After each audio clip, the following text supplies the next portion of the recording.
Another improvement that we made was a formatting option for query readability. So let me see, we have it all over the place, but let me find a query that is a little bit longer.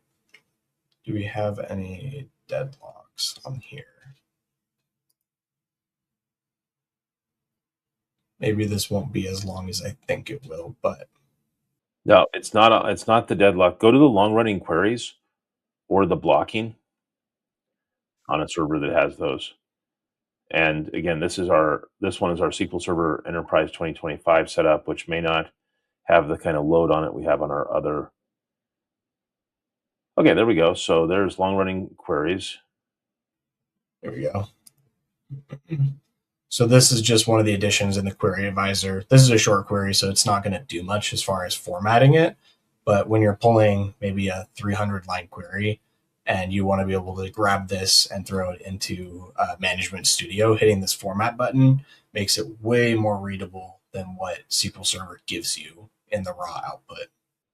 And you know what's worse than the 300 line query is the 1-line query, where it should be 300 lines, but it's been formatted on a single line.